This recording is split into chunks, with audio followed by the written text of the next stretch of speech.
আকাশবাণী খবর পড়ছি পার্থপ্রতিম মিত্র। প্রথমে বিশেষ খবর। ভারত পাকিস্তানের সম্পর্কে উত্তেজনার প্রেক্ষিতে বৈদেশিক নীতির বর্তমান অবস্থান সম্পর্কে বিদেশ সচিব সংসদীয় স্থায়ী কমিটিকে অবহিত করছেন। ভারত ও পাকিস্তানের মধ্যে সংঘর্ষ বিরতি শেষ হয়ে গেছে বলে বিভিন্ন রিপোর্টে যে দাবি করা হচ্ছে, ভারতীয় সেনাবাহিনী তা খারিজ করে দিয়েছে। সিন্ধু জল চুক্তি স্থগিত হওয়ায় দেশের বহুলাংশের কৃষকরা উপকৃত হবেন বলে কৃষি এবং কৃষক কল্যাণ মন্ত্রী শিবরাজ সিং চৌহান জানিয়েছেন। মহিলা ও পুরুষদের আসন্ন এশিয়ান কাপ ক্রিকেটে ভারত আদৌ যোগ দেবে কিনা সে বিষয়ে কোনো সিদ্ধান্ত নেওয়া হয়নি বলে বিসিসিআই এর পক্ষ থেকে জানানো হয়েছে। খেলো ইন্ডিয়া বিচ গেমস আজ দিউয়ের ঘোকলা সমুদ্র তটে শুরু হয়েছে। আসছি বিস্তারিত খবরে। ভারত ও পাকিস্তানের সম্পর্কে উত্তেজনার প্রেক্ষিতে বৈদেশিক নীতির বর্তমান অবস্থান সম্পর্কে বিদেশ সচিব বিক্রম মিশ্রি আর সংসদীয় স্থায়ী কমিটিকে অবহিত করছেন। অপারেশন সিন্দুর ও পাকিস্তানের সঙ্গে সংঘর্ষ বিরতির ঘোষণা সম্পর্কেও তিনি কমিটিকে অবহিত করছেন বলে মনে করা হচ্ছে। এছাড়াও ভারত মহাসাগর নিয়ে নতুন দিল্লির নীতি পর্যালোচনা এবং সমুদ্রপথের নিরাপত্তা নিয়ে প্রতিরক্ষা ও বিদেশ মন্ত্রকের প্রতিনিধিদের মৌখিক বক্তব্য ও সংসদীয় স্থায়ী কমিটির সামনে তুলে ধরবেন বিদেশ সচিব। ভারত ও পাকিস্তানের মধ্যে সংঘর্ষ বিরতি গতকাল শেষ হয়ে গেছে বলে বিভিন্ন রিপোর্টে যে দাবি করা হয়েছে, ভারতীয় সেনাবাহিনী তা খারিজ করে দিয়েছে। ভারতীয় সেনা সূত্রে বলা হয়েছে, ভারত ও পাকিস্তানের মধ্যে 18ই মে নির্ধারিত ডিজিএমও স্তরের কোনো বৈঠক অনুষ্ঠিত হয়নি। গত 12ই মে ডিজিএমওদের মধ্যে বৈঠকে আগ্রাসন বন্ধ রাখার যে সিদ্ধান্ত হয়েছিল, এখনো তার কোনো ছেদ ঘটেনি। উল্লেখ্য, ভারত ও পাকিস্তানের মধ্যে ডিজিএমও স্তরে গত 12ই মে বৈঠক অনুষ্ঠিত হয়। ওই বৈঠকে বলা হয়, উভয় পক্ষ একটি গুলিও পরস্পরের বিরুদ্ধে নিক্ষেপ করবে না বা অথবা কোনো আগ্রাসন ও ক্ষতিকর পদক্ষেপ গ্রহণ করবে না। ওই বৈঠকে সীমান্ত অগ্রবর্তী এলাকাগুলিতে সেনা হ্রাসের বিষয়েও সুনিশ্চিত পদক্ষেপ গ্রহণের বিষয়ে উভয় পক্ষ সম্মত হয়। জম্মু ও কাশ্মীরের নিরাপত্তা বাহিনী আজ রাজৌরি ও পুঞ্চ জেলায় যৌথ তল্লাশি অভিযান শুরু করে। রাজৌরি জেলায় সীমান্তবর্তী এলাকায় সন্দেহজনক গতিবিধির খবর পাওয়ার পর তল্লাশি অভিযান শুরু হয়। গতকাল গভীর রাতে নওসেরা এলাকায় এক মহিলা 3 সন্দেহজনক ব্যক্তিকে দেখেছেন বলে খবর পাওয়ার পরই শুরু হয় এই তল্লাশি অভিযান। অন্যদিকে পুঞ্চ জেলাতেও জঙ্গল লাগোয়া এলাকায় তল্লাশি চালানো হয়। বিরোধী দলনেতা রাহুল গান্ধী অপারেশন সিন্দুরকে কেন্দ্র করে ভারতীয় সেনাবাহিনীকে অপমান করেছে বলে কেন্দ্রীয় মন্ত্রী প্রহ্লাদ যোশী অভিযোগ করেছেন। এক সোশ্যাল মিডিয়া পোস্টে শ্রী যোশী বলেন, ভারতীয় বায়ুসেনা এবং বিদেশ মন্ত্রক লিখিতভাবে এই অপারেশনে ভারতের কোনো ক্ষয়ক্ষতি হয়নি বলে নিশ্চিত করে বিবৃতি দিলেও বিরোধী দলনেতা বারবার তা অস্বীকার করে চলেছেন। কেন্দ্রীয় মন্ত্রী অভিযোগ করেন, কংগ্রেস নেতা বিদেশ মন্ত্রকের এবং ডিজিএমওর বিবৃতিকে বিকৃত করেছেন। উল্লেখ্য, আজ সকালে রাহুল গান্ধী বিদেশমন্ত্রী ডক্টর এস জয়শঙ্করকে অপারেশন সিন্দুর বিষয়ে বেশ কয়েকটি প্রশ্ন করেন। ভারতীয় জনতা পার্টির জাতীয় সাধারণ সম্পাদক তরুণ চুগ অভিযোগ করেছেন, গত 8ই মে অমৃতসরের স্বর্ণ মন্দিরে পাকিস্তান আকাশপথে যে হামলা করার চেষ্টা করেছিল, তাতে পাক সেনাবাহিনী এবং সরকারের দেউলিয়া মানসিকতার প্রকাশ পেয়েছে। সেনাবাহিনীর এক আধিকারিকের মন্তব্য উল্লেখ করে চুগ বলেন, আমাদের 20 সেনাবাহিনী আক্রমণ বিফল করে দিয়ে ভারতের ঐতিহ্যকে রক্ষা করেছেন। তিনি বলেন, পুঞ্চে গুরুদুয়ারায় পাক সেনাবাহিনী একই ধরনের আক্রমণ চালায় এবং তাতে 3 জনের মৃত্যু হয়।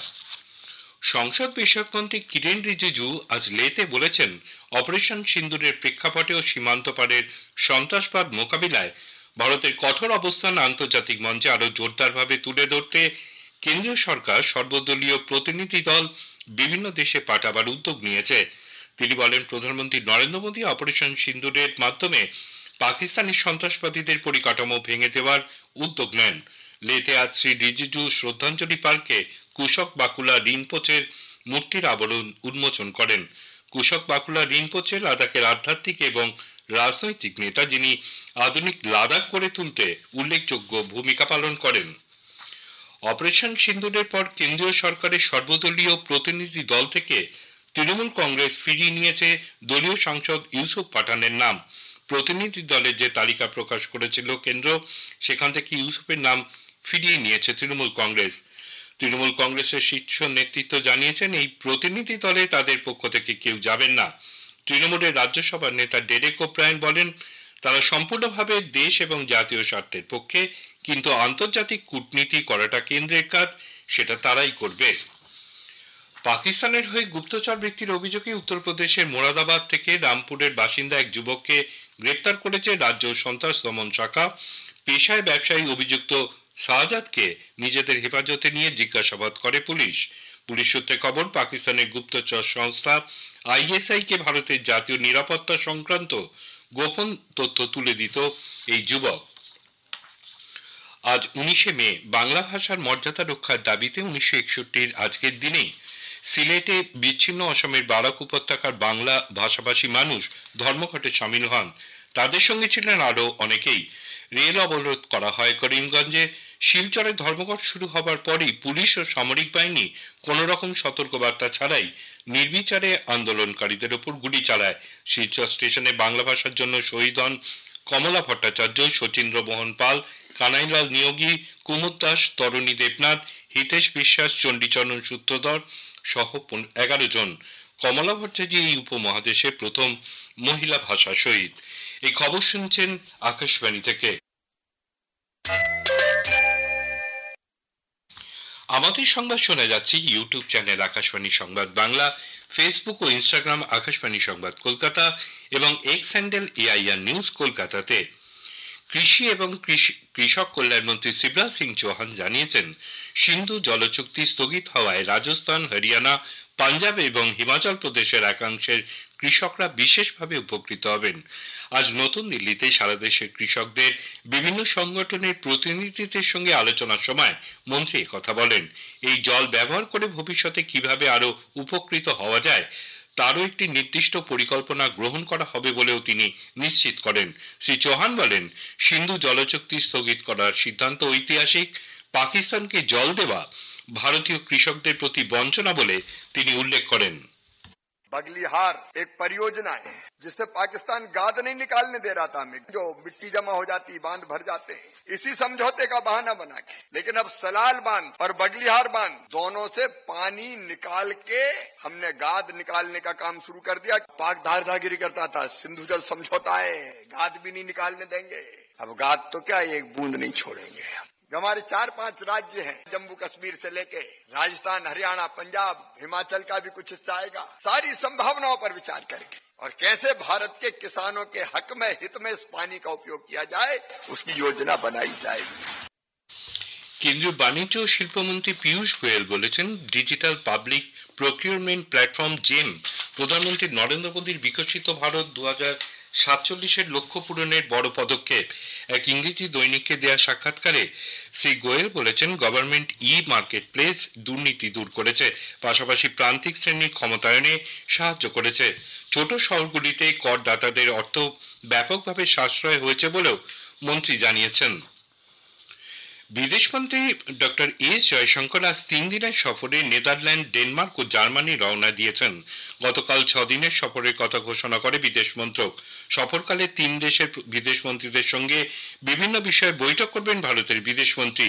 এই সফরে ভারতের লক্ষ্য ইউরোপীয় অংশীদারদের সঙ্গে সহযোগিতা বাড়ানো, কৌশলগত অংশীদারিত্ব, বাণিজ্য, বিনিয়োগ ও আঞ্চলিক ও বিশ্বের বিভিন্ন বিষয়ে মনোনিবেশ করা। ভারত ও পাকিস্তানের মধ্যে সাম্প্রতিক উত্তেজনার আবহে মহিলাদের ইমার্জিং এশিয়া কাপ ও পুরুষদের আসন্ন এশিয়া কাপে ভারতীয় দল অংশ নেবে না বলে যে খবর প্রচারিত হয়েছে তা ঠিক নয় বলে ভারতীয় ক্রিকেট বোর্ড বিসিসিআই আজ স্পষ্ট জানিয়েছে। বোর্ড সচিব দেবজিৎ শইকিয়া জানিয়েছেন, এ ধরনের আলোচনা কোনো পর্যায়ে হয়নি। খেলো ইন্ডিয়া বিচ গেমস আজ দিউয়ের ঘোকলা সমুদ্র তটে শুরু হয়েছে। 6 দিনের এই প্রতিযোগিতায় দেশের বিভিন্ন স্থান থেকে আসা 1000-এরও বেশি প্রতিযোগী 6টি মেডেল ইভেন্টে ও 2টি ডেমনস্ট্রেশন স্পোর্টসে অংশগ্রহণ করবেন। শেষ করার আগে খবরের বিশেষ অংশ আরেকবার।